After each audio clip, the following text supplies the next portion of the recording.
அனைத்துலக ஆன்மீக அன்பர்களுக்கு வணக்கம். திருவாக்கும் செய்கர்மம் கைகூட்டும் செஞ்சொல் பெருவாக்கும் பீடும் பெருக்கும் உருவாக்கும் ஆதலால் வானூர் மாணிமுத்தனை காதலால் கூப்புவார்தம் கை. இன்றைய வீடியோவில் நம்ம பார்க்கக்கூடிய தலைப்பு அப்படிங்கிறது சனிப்பெயர்ச்சி. சனிப்பெயர்ச்சி அப்படிங்கிறத பற்றி தான் நம்ம பார்க்க போகிறோம். முதல்ல என்னுடைய குலதெய்வத்தையும் காவல் தெய்வத்தையும் நவகிரகங்களையும் பஞ்சபூதங்களையும் வணங்கி நான் இந்த பதிவை தொடர்றேன். அதாவது சனிப்பெயர்ச்சி அப்படின்னு நம்ம பார்க்கும்போது சனி பகவான் சரியான தமிழ் வருடம் குரோதி வருடம் பங்குனி மாதம் 15ஆம் தேதி இரவு மணி 9:44க்கு, இதுவே ஆங்கில தேதி அப்படின்னு பார்த்தீங்கன்னா 2025 வருஷம் மார்ச் மாதம் 29, தமிழ் பங்குனி 15 தேதி. இந்த தேதியில் இரவு 9:44க்கு கும்பராசியிலிருந்து மீன ராசிக்கு பெயர்ச்சியாகி போகிறாங்க சனி பகவான்.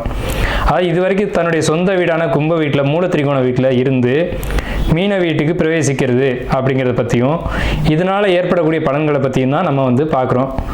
இதில் 12 ராசிக்கு என்ன விதமாக பலன்கள் இருக்கும் அப்படிங்கிறத பார்க்குறோம். பொதுவாக ஒவ்வொரு ராசிக்கு தனித்தனி வீடியோவும் பார்க்குறோம். இதில் சனி பகவான் யார் அப்படின்னு கேட்டிங்க அப்படின்னா சூரியன் புத்திரன் தான் சனி. சனியின் புத்திரன் மாந்தி. அதாவது சனியின் புத்திரன் மாந்தி அல்லது குளிகன்னு சொல்லுவாங்க. இதில் சனியினுடைய நிலை அமைப்பு என்ன அப்படின்னு கேட்டிங்கன்னா சனி மேற்கு திசைக்கு அதிபதி, மேற்கு திக்குக்கு அதிபதி. சூரியன் கிழக்க உதித்து மேற்கு மறைகிறாங்க. அதுக்கு நேர் எதிராக இருக்கக்கூடிய பிளானட் யாருன்னு கேட்டிங்கன்னா சனி பகவான்.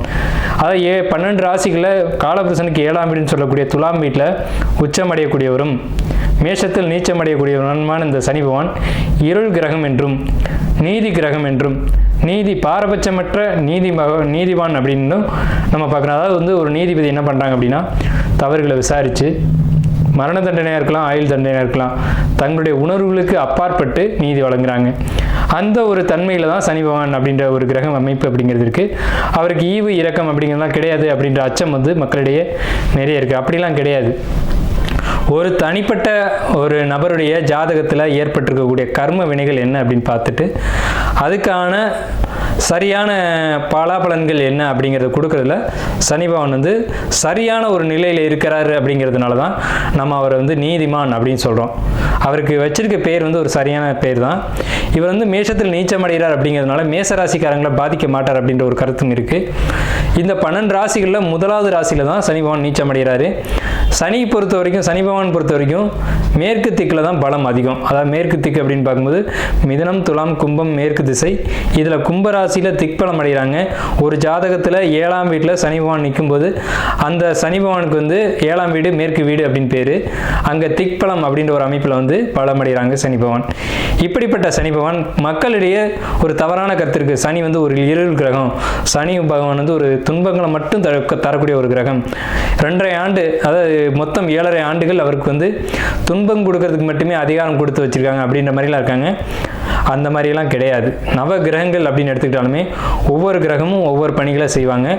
அதில் 9 கிரகமும் இணைஞ்சால் மட்டும்தான் ஒரு பலன் அப்படிங்கிறது கிடைக்கும். அதில் சனி பகவானுடைய பங்கு அப்படிங்கிறது ஒரு சிறப்பான ஒரு இடத்துல இருக்கும். இதில் நம்ம பார்க்குறது சனி பெயர்ச்சிக்கான பலன்கள். சனி பெயர்ச்சி 2025, 2025லேருந்து 2027 வரைக்கும் இந்த 2.5 ஆண்டு காலகட்டம், அதாவது 2.5 சொல்கிறோம். 2.5 ஆண்டு காலகட்டம் மீன ராசியில் பயிற்சி ஆகக்கூடிய இந்த சனி பகவான் மீன ராசிக்கு சனி பகவான் பயிற்சி ஆகிறாங்க. இதே சமயத்தில் அந்த வீட்டு அதிபதியான குரு பகவான் தன்னுடைய வீட்டுக்கு 4ஆம் வீடான மிதுனத்தில் தன்னுடைய சொந்த ராசி நட்சத்திரத்திலேயே பிரவேசிப்பாங்க. அதாவது குரு பகவானுக்கு 3 நட்சத்திரங்கள் கொடுக்கப்பட்டிருக்கு ஜோதிட சாஸ்திரத்தில். அதில் புனர்பூச நட்சத்திரத்தில் பிரவேசிப்பாங்க. சனி பகவான் தன்னுடைய சொந்த நட்சத்திரமான உத்திரட்டாதி நட்சத்திரத்தில் பயணிக்கும் போது குரு பகவான் தன்னுடைய சொந்த நட்சத்திரமான புனர்பூசத்தில் பிரவேசிப்பாங்க. ஆகையால் இந்த சனி பயிற்சி அப்படிங்கிறது ரொம்பவும் ரொம்பவும் உத்தமமான பலன்களை மக்களுக்கு, பொதுமக்களுக்கு, வணிகம் செய்யக்கூடியவங்களுக்கு, தொழில்துறையில் இருக்கக்கூடியவங்களுக்கு, குருமார்களுக்கு, ஆன்மீகத்துறை சம்பந்தப்பட்டவங்களுக்கு, ஆன்மீகத்தில் இருக்கக்கூடியவங்களுக்கு, பொது சேவையில் ஈடுபடக்கூடியவங்களுக்கு, பொது காரியங்கள், அதாவது இறை காரியங்கள் இதிலெல்லாம் ஈடுபடக்கூடியவங்களுக்கு இந்த 2.5 ஆண்டு காலகட்டமும் ரொம்ப சிறப்பான உன்னதமான உத்தமமான பலன்களை இந்த சனி பகவான் கொடுக்க காத்துக்கிட்டு இருக்காங்க. அப்படி தான் இந்த கிரக நிலைகள் அப்படிங்கிறது அமைஞ்சிருக்கு. சனி பகவான் மட்டும் வச்சுக்கிட்டு நம்ம ஒரு பயிற்சி பலன்களை சொல்ல முடியாது. சனி பகவான் மற்ற வருட கிரகங்கள்னு சொல்லக்கூடிய குரு பகவான், ராகு, இவங்களுடைய பேச்சின் அடிப்படையில் தான் தன்னுடைய பலன்களை முழுமையாக ஒரு ராசி கொடுப்பாங்க. இதில் நற்பலன்களை ஏற்படுத்தக்கூடிய ராசி அமைப்பு இந்த கோச்சார ரீதியில் அப்படின்னு பார்க்கும்போது ரிஷபம், கடகம், துலாம், மகரம், மற்றும் கன்னி இந்த 6 வீடுகளுக்கும் மிகவும் உன்னதமான பலன்களையும், மற்ற 6 ராசிகளான மேஷம், மிதுனம், சிம்மம், விருச்சிகத்துக்கு கூட நல்ல பலன்களை செய்யும். அதில் துலாமுக்கு மட்டும் ரொம்ப உத்தமமான பலன்களை செய்யும் அப்படி சொல்ல முடியாது. ஆனால் விருச்சிக ராசிக்கு அதிக நற்பலன்களை தரும், மகரத்துக்கு உன்னத பலன்களை தரும், கும்பத்துக்கு இதுவரைக்கும் இருந்த கஷ்டங்கள் குறைஞ்சி இனி நல்ல ஒரு காலகட்டம் அப்படிங்கிறது இந்த சனி பயிற்சியில் உங்களுக்கு கண்டிப்பாக கிடைக்கும். இந்த 6 ராசிகளுக்கு, அதாவது மேஷ ராசிக்கு துன்பம் அப்படின்னு எடுத்துட்டா கூட ரிஷப ராசிக்கு நல்லா இருக்கு, கடக ராசிக்கு நல்லா இருக்கு, துலா ராசிக்கு காட்டிலும் விருச்சிக ராசிக்கு நல்லா இருக்கு, கன்னி ராசிக்கு நல்லா இருக்கு, மகர ராசிக்கு நல்லா இருக்கு. இந்த 6 ராசிகளுக்கு நற்பலன்களும், மற்ற 6 ராசிகளுக்கு பெரிய கெடுதல் இல்லை அப்படின்ற ஒரு நல்ல வார்த்தையை சொல்லி நம்ம வீடியோக்குள்ளே போகலாம். மின்னார் தடமதில் சூழ் வெள்ளிப்புத்தூர் என்றொரு கால் சொன்னார், கடற்கமலம் சூடினோம் முன்னால் கிளியறுத்தான் என்றுரைத்தோம், கீழ்மேல் சேரும் வலியுறுத்தோம் நெஞ்சமே வந்து. சென்றால் குடையாம், இருந்தால் சிங்காசனமாம், நின்றால் மறுபடியாம் நீள்கடலுள் என்றும் புனையாம், மணிவிளக்காம், பூம்பட்டாம், புழுகுமனையாம், திருமார்கரவு. நாள் என் செய்யும், நாள் என் செய்யும், வினைதான் என் செய்யும், என்னை நாடி வந்த கோல் என் செய்யும், கொடுங்கூற்று என் செய்யும், கூரேசர் இருதாலும் சிலம்பும் சதங்கையும் தண்டையும் சண்முகன் தோளும் தடக்கையும் என் கண் முன் வந்து தோன்றிடினே. மீன ராசிக்கு உண்டான 2025 சனி பயிற்சி பலன்களை பார்த்துட்ருக்கோம். இந்த 2025 மார்ச் மாதம் 29ஆம் தேதி இரவு மணி 9:44 இந்த சனி பயிற்சியானது கும்பத்திலிருந்து மீனராசிக்கு பயிற்சி ஆகுது. அப்போ மீனராசிக்கு தான் நம்ம பலன் பார்க்குறோம். மீனராசிக்கு தான் சனி பகவான் பயிற்சியாகி வர்றாங்க. இதுக்கு சரியான தமிழ் தேதி அப்படிங்கிறது குரோதி வருஷம் பங்குனி மாதம் 15ஆம் தேதி இரவு 9:44 நடக்குது. இதுக்கு இந்த சனி பயிற்சி நேரத்தில் என்ன செஞ்சால் யோகத்தை கொடுக்கும் அப்படின்ற ஒரு கேள்வி இருக்குது. அதாவது நீங்கள் சிவனை வழிபாடு பண்ணக்கூடியவங்களாக இருக்கும் பட்சத்தில் உங்கள் வீட்டுக்கு பக்கத்தில் இருக்கக்கூடிய, வீட்டுக்கு அருகில் இருக்கக்கூடிய சிவாலயங்களுக்கு போய் நவகிரகங்களை பார்த்து வழிபட்டு வந்தால் சனி பகவானை ஏற்படக்கூடிய குற்றங்கள் அப்படிங்கிறது, குறைகள் அப்படிங்கிறது நிவர்த்தியாகும் நிச்சயமாக. அதுக்கு தான் நவகிரகத்தை பிரதிஷ்டை பண்ணியிருக்காங்க. 2வது, பெருமாளை வழிபாடு பண்ணக்கூடியவங்க, மீன ராசியே பெருமாளுடைய ராசி, திருப்பதி பெருமாளுடைய ராசி தான் மீன ராசி. ஏன்னா அங்கே தான் தன்னுடைய சொந்த நட்சத்திரம் உத்திரட்டாதி நட்சத்திரத்தை அவர் வச்சிருக்காரு. அங்கே இன்னைக்கு சனி வேற வந்திருக்காரு. அவரும் சனிக்கும் பெருமாளுக்கும் நெருங்கிய தொடர்பு இருக்குது. ஸோ பெருமாளை வழிபாடு பண்ணக்கூடியவங்களை பொறுத்த வரைக்கும் உங்கள் வீட்டுக்கு அருகில் இருக்கக்கூடிய பெருமாள் கோயிலில் போய் ஹனுமனை வழிபாடு பண்ணுறது ரொம்ப சிறப்பாக கொடுக்கும். பெருமாளே ஹனுமனை நம்பி தான் மகாபாரத போரில் ஜெயிச்சார். சப்த சிரஞ்சீவியில் ஹனுமன் ஒருத்தர். பெருமாள் எப்படி சார் மகாபாரத போரில் ஜெயிச்சார்னா, பெருமாள் ஓட்டின தேரில் இருந்த கொடியினுடைய உருவம் ஹனுமனுடைய உருவம். ஸோ அப்போ இந்த பெருமாளுடைய அமைப்பு கொண்ட மீனராசி ஹனுமன் வழிபாடு சிறப்பு. ஏன் ஹனுமன் வழிபாடு சிறப்பு அப்படின்னு சொல்கிறோம் அப்படின்னா, 12 அன்பான் 10 இருந்திட 8 சனி இருந்திட்டானால் தனமுயிர் சேதமாகும், தனிச்சிறை மானபங்கம், தன்னறிவாடை மோசம், மாடி விட்டு மனை விட்டு மருது மாநகரம் மேகுவானே அப்படின்னு பாடல். என்ன சொல்லுது இந்த பாடல்னா, சனி பகவான் ஜென்மத்தில் வரக்கூடாது. இப்போ உங்களுக்கு மீனராசிக்கு ஜென்மச்சனி, சந்திரன் மேலே சனி வரக்கூடாது, 2ல் வரக்கூடாது, அதே மாதிரி 4ல் வரக்கூடாது, 10ல் வரக்கூடாது, 5ல் வரக்கூடாது. இந்த இடங்களில் வரக்கூடாது. வந்தால் மாடி விட்டு மனை விட்டு உயிர் சேதமாகக்கூடிய ஒரு அமைப்பு அப்படிங்கிற ஒரு நெகட்டிவான பாடலை இங்கே வைக்கிறாங்க. அப்போ ஜென்மச்சனி அப்படின்ற ஒரு கான்செப்டை கொடுக்குறாங்க. பொதுவாக 7.5 சனி அப்படிங்கிற ஒரு விஷயத்தில் நமக்கு உடன்பாடு இல்லை. இருந்தாலும் கோச்சார கிரகத்துக்கு நம்ம பலன் சொல்கிறோம் அப்படிங்கிற அடிப்படையில் கோச்சார கிரகத்துக்கு 20% பலன் கொடுக்கக்கூடிய ஒரு அமைப்பு உண்டு. மற்ற 80% சுயஜாதம் தான் ஒரு பலனை முடிவு செய்யும். மனசாட்சிக்கு விரோதமாக பலன் சொல்லக்கூடாது அப்படிங்கிறதுனால தான் கோச்சாரத்துக்கும் சுயஜாதத்துக்கும் இருக்குமான தொடர்பை நான் இங்கே விளக்கி காட்டுறேன். ஸோ இப்போ இந்த 20% பலன்களில் எங்களுக்கு நடக்குமா நடக்காதான்னு கேட்டிங்கன்னா அதை உங்கள் சுயஜாதம் தான் முடிவு செய்யணும். அப்போ இந்த 20% சொல்லக்கூடிய பலன்கள் கண்டிப்பாக நடந்தே தீரும், அதில் மாற்றுக்கிறதுக்கு இடமில்லை. அப்போ இது எப்படி நடக்கும்? பெருசாக நடக்குமா சின்னதாக நடக்குமா அப்படின்னு கேட்டால், உங்கள் சுயஜாதகம் சப்போர்ட் பண்ணால் பெருசாக நடக்கும். உங்கள் சுயஜாதகம் இதுக்கு சப்போர்ட் பண்ணல, ஒரு நெகட்டிவான விஷயத்துக்கு சப்போர்ட் பண்ணல அப்படின்னா அது சுருக்கமாக குறைவான கெடு பலன்கள் கொடுத்துட்டு ஒதுங்கி போயிட்டே இருக்கும். இதுதான் ராசி பலன் இருக்கக்கூடிய உண்மை நிலை அப்படிங்கிறது. சரி, இப்போ மீன ராசிக்கு போவோம். மீன ராசியினுடைய குணாதிசயங்கள் என்ன, கிரக நிலைகள் என்ன, பலன்கள் என்ன அப்படியே வரிசையாக பார்த்துருவோம். மீன ராசியினுடைய குணம் அப்படிங்கிறது 2 மீன்கள் துள்ளி கொண்டிருக்கக்கூடிய ஒரு உருவமைப்பு தான் மீனராசி. மீன ராசியில் சுக்கிரன் உச்சம், புதன் நீச்சம், அப்படின்ற ஒரு கான்செப்ட் அங்கே இருக்குது. இதெல்லாம் வச்சு பார்க்கும்போது குருவினுடைய வீடு அப்படிங்கிறதுனால நல்ல குணங்கள் நல்ல எண்ணங்கள் அப்படிங்கிறது நிறைய இருக்கும். மீனராசிக்கு பொதுவான பலனில் ஒன்று இருக்குது, காதல் செட் ஆகாது. லவ் பண்ண ஃபெயிலியர் தான் மீனராசி மட்டும். லவ் மேரேஜ் நடக்காது மீனராசிக்கு. ஏன்னா இங்கே புதன் நீச்சம், சுக்கிரன் உச்சம். அதே நேரத்தில் மீனராசிக்கு பொதுவான கான்செப்ட் என்ன, திருமண வாழ்க்கை ரொம்ப சிறப்பாக இருக்கும், உத்தமமாக இருக்கும் அப்படின்ற ஒரு கருத்துகள் இருக்குது. ஸோ இப்போ மீனராசிக்காரங்களுடைய குணம் அப்படிங்கிறது உயர்வான குணம், உயர்வான எண்ணம், பாரம்பரியத்தை மதிக்கணும், பாரம்பரியத்தை காப்பாற்றணும், பெரியவங்களை மதிக்கணும். அதாவது மீன்கள் எப்படி எல்லா நேரமும் தூய்மையாக இருக்குது, தூய்மையை விரும்புதோ, அது மாதிரி ஒரு அசுத்தமான விஷயங்களோட தூய்மைப்படுத்தி பார்ப்பாங்க. தங்கள் குடியிருக்கிற இடத்த வந்து ரொம்ப சுத்தபத்தமாக வச்சுக்குவாங்க அப்படிங்கிற ஒரு விஷயம்லாம் இருக்குது. நல்ல எண்ணங்கள், நல்ல குணங்கள் இதெல்லாம் நிறைய இருக்கும். கால் சம்மந்தப்பட்ட, பாதம் சம்மந்தப்பட்ட பிரச்சனைகளை மீனராசி சந்திக்கும் வாழ்க்கையில். மீனராசிக்காரனுடைய கேரக்டர் அப்படிங்கிறது நல்ல குணம், கணக்கு வழக்கில் ரொம்ப தெளிவாக இருப்பாங்க. யாருக்கு உதவணும், யாருக்கு உதவக்கூடாது அப்படிங்கிறது தெளிவாக தெரியும். அதே நேரத்தில் இந்த மீனராசிக்காரங்களால் எப்போதுமே இன்னொருத்தருடைய வாழ்க்கை பாதிச்சுக்கிட்டே இருக்கும். ஏதேனும் ஒரு வகையில் ஒன்று மீனராசிக்காரங்களுக்கு திருமணம் ஆகாமல் இருக்கலாம், அதனால் அவர் தம்பி திருமணம் பண்ணாமல் இருக்கலாம், இல்லை இவருக்கு குழந்தை இல்லாமல் இருக்கலாம், அதனால் அவரும் கல்யாணம் பண்ணாமல் இருக்கலாம். இப்படி ஏதேனும் ஒரு வகையில் இவருடைய மீனராசிக்காரனுடைய சகோதரத்திலேயோ குடும்பத்திலேயோ இவரை இட்டு அங்கே ஒரு தொந்தரவு சொல்லும். ஏன்னா மீன்கள் இரண்டும் ஒன்று வாழை கவிக்கிட்டே தான் இருக்கும். அப்போ இன்னொரு மீனுடைய வளர்ச்சியை தடுக்கிறது தான் மீனராசியினுடைய உருவச்சின்னத்தினுடைய அமைப்பு அப்படிங்கிறது. சரி, இப்போ கிரக நிலைக்குள்ளே போயிடலாம்.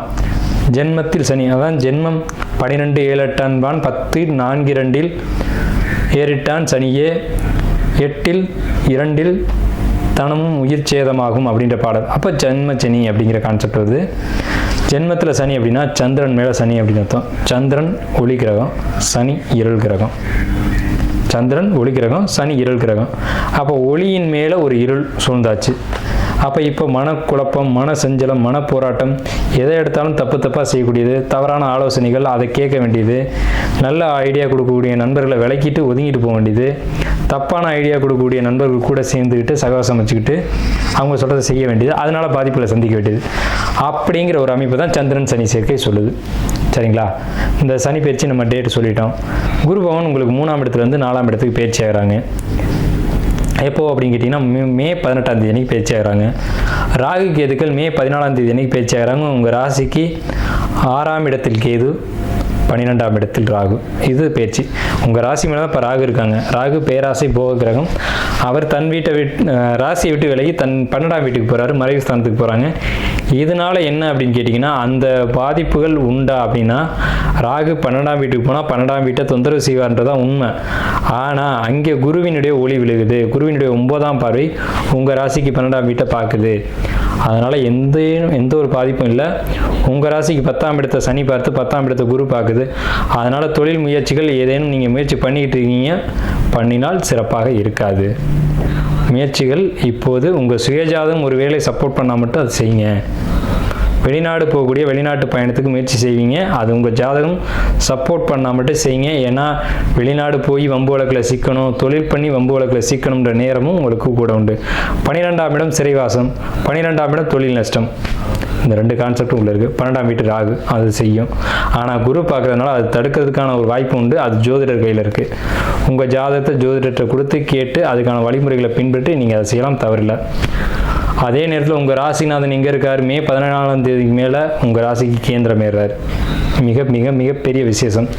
உங்கள் ராசிக்கு 8ஆம் இடத்தை குரு பகவான் பார்க்குறாரு, உங்கள் ராசிக்கு 10ஆம் இடத்தை பார்க்குறாரு, உங்கள் ராசிக்கு 12ஆம் இடத்தை பார்க்குறாரு.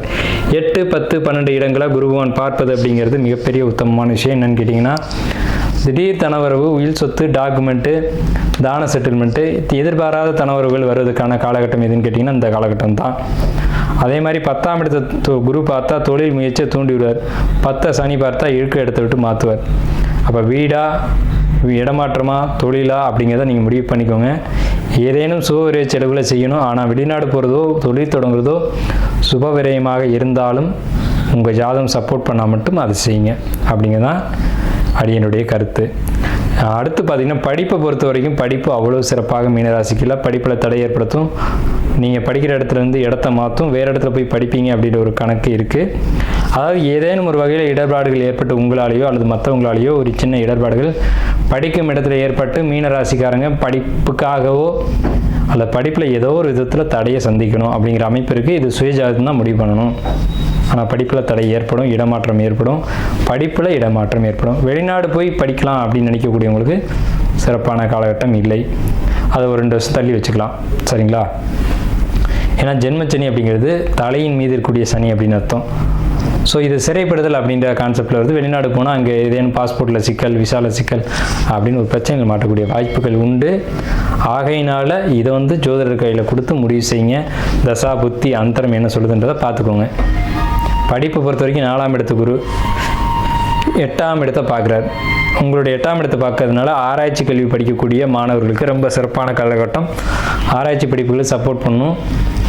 உங்களுக்கு 12ஆம் இடத்திற்கு ஆராய்ச்சி படிப்புகளுக்கு சப்போர்ட் பண்ணும். மருத்துவ படிப்புகளுக்கு மிக மிக உத்தமமான காலகட்டம். இப்போ 12th முடிச்சுட்டு நீட் எக்ஸாம் எழுதுறவங்களுக்கு உடனடியாக பாஸ் பண்ணக்கூடிய அமைப்புகள்லாம் இருக்குது. கலைத்துறையை பொறுத்த வரைக்கும் வாய்ப்புகள் குறைவான ஒரு அமைப்பில் தான் கிடைக்கும். டக்குன்னு கிடைச்சது போனேன் பண்ணேன் ஜெயித்தேன் அப்படிங்கிறது இல்லை. கலைத்துறையில் புதுசாக முயற்சி பண்ணக்கூடியவங்க இறங்க வேண்டாம். பெண்கள் கண்டிப்பாக அந்த முயற்சிகள் இறங்க வேணாம். தேவையற்ற அசிங்கம் அவமானத்தை சந்திக்கக்கூடிய காலகட்டம். பாரப்பா 12 ஜென்மம் 2 பாங்கான முடவன் சஞ்சார நாளில் சீரப்பா சிறநோயும் அம்மை பேதி சிவசிவா ஜலபயமும் கிட்டும் பாரு அப்படின்னு சொல்லியிருக்காங்க. அதாவது தேவையில்லாத வம்பு வழக்கு, அதே மாதிரி நோய் கண்டம், அந்த மாதிரியான ஒரு அமைப்புகள், கண்டத்தில் போய் மாட்டிக்கிறது, இப்படித்தான் பாடல் சொல்லியிருக்கு. ஸோ அதனால் நீங்கள் இந்த காலகட்டத்தில் வெளிநாடு போகிற முயற்சிகளும் தொழிலையும் நிறுத்தி வைங்க. ஆராய்ச்சி படிப்பு படிக்கிறவங்க, டாக்டர் படிக்கிறவங்களுக்கு நல்லாயிருக்கும். ஷேர் மார்க்கெட் நல்லபடியாக இருக்கும். இருந்தாலும் ஷேர் மார்க்கெட்டில் ஷேரை வாங்குறதுக்கு முன்னாடி ஒன்றுக்கு பலமுறை யோசித்து தான் வாங்கணும். கலைத்துறையில் இருக்கவங்களுக்கு எச்சரிக்கை கொடுத்துருக்கோம். படிப்பு நம்ம சொல்லியாச்சு. படிப்பை பொறுத்த வரைக்கும் ப்ராப்ளம் இல்லை. 10th 12th படிப்பு மார்க்கு குறையும். குடும்பத்தை பொறுத்த வரைக்கும் தகப்பன் மகன் உறவு சிக்கல்களை ஏற்படுத்தலாம். தாய் மகன் உறவு சிக்கல்களை ஏற்படுத்தும். கணவன் மனைவி உறவு சிக்கல் ஏற்படுத்தும். இதை பொறுத்த வரைக்கும் என்ன தான் தீர்வு, என்ன பரிகாரம் அப்படின்னு கேட்டிங்கன்னா, ஒருத்தர் மற்றொருத்தர்கிட்ட விட்டு கொடுத்து போகணும். அதாவது மீனராசிக்காரங்க வாழ்க்கை துணையிட்டையும் குடும்பத்திட்டையும் விட்டு கொடுத்து போகிறது தான் தீர்வு. சரிங்களா? அது மிகப்பெரிய ஒரு தீர்வு. அதே மாதிரி அனுமன் வழிபாடு இந்த காலகட்டத்தில் மீனராசிக்கு மிகப்பெரிய உத்தமமான ஒரு அமைப்பு. முடிந்த வரைக்கும் அதை செய்யுங்க. ஏன்னா மீன ராசி அப்படிங்கிறது சனி நிற்கிறார். சனி தான் அனுமன். சனி கூரை இல்லாத தெய்வங்கள் பேர். அனுமன் எங்கேயுமே பாருங்கள், சனி மேற்குக்கான கிரகம். பெருமாள் கிழக்கு திரும்பி இருப்பார். பெருமாளை பார்த்தபடியே வெளியே திருப்பாமல் இருப்பார் ஆஞ்சநேயர் மேற்கு பார்த்து. எங்கெல்லாம் அனுமன் பெருமாளோடு இருக்கார், பெருமாள் கோயிலில் இருந்தார் அப்படின்னா கிழக்கு திரும்பி இருக்க மாட்டார், மேற்கு திரும்பி தான் இருப்பார். அதுவும் அவர் பார்த்த மேனிக்கே இருப்பார், கண்ணு கூட திரும்பாது. ஸோ அந்த மேற்கு அப்படிங்கிற திசைக்கு அதிபதியான சனி பகவான் மீன ராசியில் இருக்கார். அப்படிங்கிறனால அனுமன் வழிபாடு உங்களுக்கு ஏற்பட வேண்டிய பிரச்சனைலாம் ஒதுக்கி கொடுக்கும். அசாத்திய சாதகா சுவாமின் அப்படின்னு அவருக்கு பேர். எது நடக்காதுன்னு முடிவாயிடுச்சோ அதை நடத்துறது தான் அவர் வேலை. நடக்கும்ன்ற விஷயத்துக்கு அவர் வேலையை வரவே மாட்டார். எது நடக்காதோ அதை நடத்தி வைக்கிறது தான் அனுமனுடைய வேலை. அது ஒரு முறை ஜம்ப் பண்ணதில் இலங்கையை தாண்டிட்டார் அப்படின்னு சொல்லுவாங்க. அதான் நடைமுறையில் சாத்தியமே இல்லாத விஷயம், ஆனால் அவர் செஞ்சார். ஸோ அப்படிப்பட்ட அனுமன் வழிபாடு உங்களுக்கு மிகப்பெரிய விசேஷத்தை ஏற்படுத்தி கொடுக்கும். கணவன் மனைவி உறவு பொறுத்த வரைக்கும் விட்டு கொடுத்து போகணும். எல்லா இடத்துலையும் பொறுமையை கடைபிடிக்கணும். ஏன்னா பொறுமைக்கான கிரகம் சனி உங்கள் சந்திரன் மேலே இருக்காங்க. பொதுவாகவே மீனராசிக்காரங்க வேகமும் பொறுமையும் இந்த அமைப்பு இருக்கும். இறை வழிபாடு, ஆன்மீக வழிபாடுகள் ரொம்ப முக்கியம். ஏன்னா குருவோட வீடு உங்கள் ராசி. அப்போ ஆன்மீகத்தில் இருந்தீங்க அப்படின்னா உங்களுக்கு இந்த சனி பகவானுடைய தாக்குதல் அப்படிங்கிறது பெரிய அளவில் இருக்காது அப்படிங்கிற ஒரு உண்மை இருக்குது. புதிய தொழில்கள் தொடங்க வேண்டாம், அதுக்கும் நிறுத்திக்கலாம்னு சொல்லிட்டேன். அதேமாதிரி வெளிநாடு முயற்சிகள் குறைச்சிக்கலாம். ஜோசியத்தை கேட்டு முடிவு பண்ணுங்கன்னு சொல்லியாச்சு. கலைத்துறை, அரசியலில் இருக்கவங்களுக்கு பாதிப்பு கொடுக்கக்கூடிய காலகட்டம். இப்போ மீனராசிக்காரங்க அரசியலில் இருக்கவங்களுக்கு இப்போல்லாம் தொந்தரவு ஏற்பட்டுக்கிட்டு இருக்கு, இனியும் ஏற்படும். அவங்களாம் ஜோசியரை அணுகி கேட்டுக்கிறது உத்தமமான விஷயம். மீனராசிக்கு அரசியலில் சிக்கல் உண்டு. ஏன்னா அரசியலுக்கான கிரகம் சனி. அவர் உங்கள் ராசி மேலே இருக்கார். அவர் இருக்கிற பொசிஷன் சரியில்லை. ஏன்னா சனிக்கு 12ல் ராகு. இந்த அமைப்பு அரசியல்வாதிகளுக்கு சிறப்பான அமைப்பு இல்லை. கலைத்துறையில் இருக்கிறவங்களுக்கு சிறப்பான அமைப்பு இல்லை. போட்டித் தேர்வுகளை பொறுத்த வரைக்கும் ஜெயிக்கலாம், அது உறுதி. டாக்டருக்கு படிக்கக்கூடியவங்களுக்கு நல்லாயிருக்கும். ஆராய்ச்சி படிப்பு படிக்கக்கூடியவங்களுக்கு நல்லாயிருக்கும். ஏற்கனவே தொழில் பண்ணியிருக்கேன் சார், அதை கண்டினியூ பண்ணோம்னா கண்டிப்பாக நல்லாயிருக்கும். கடுமையாக உழைக்கக்கூடியவங்களுக்கு இது பொற்காலம். கடின உழைப்பாளிகள், இரவு உழைப்பு செய்யக்கூடியவங்க, நைட் வாட்ச்மேனாக இருக்கக்கூடியவங்க, இல்லை இரவில் தான் நான் ஐடி ஃபீல்டில் இருக்கேன் சார், நைட்டில் தான் எனக்கு ஒர்க் அப்படின்னு சொல்லக்கூடியவங்களுக்கு நல்லாயிருக்கும். அதே நேரத்தில் ஐடி ஃபீல்டில் இருக்கவங்க ஒரு கம்பெனி விட்டு இன்னொரு கம்பெனிக்கு ஜம்ப் பண்ண வேண்டாம். ஜாப்பில் எந்த இடையூறும் இல்லை. அதே நேரத்தில் ஜம்ப் பண்ணலாம்னு தோண வைக்கும். ஜம்ப் பண்ணிங்கன்னா ப்ராப்ளம் கொடுக்கும். வேறு கம்பெனிக்கு போனீங்கன்னா அங்கே ஏதாவது ப்ராப்ளத்தை கொடுத்துரும் ஐடி ஃபீல்டை பொறுத்த வரைக்கும். அதே மாதிரி படிப்பு, பொருளாதாரம் இதெல்லாம் ஓரளவுக்கு சீராக தான் இருக்குது. மீனராசிக்கு பெரிய கடுப்படன்கள் எதுவும் இல்லை. மீனராசிக்கு நன்றியும் வாழ்த்துக்களும்.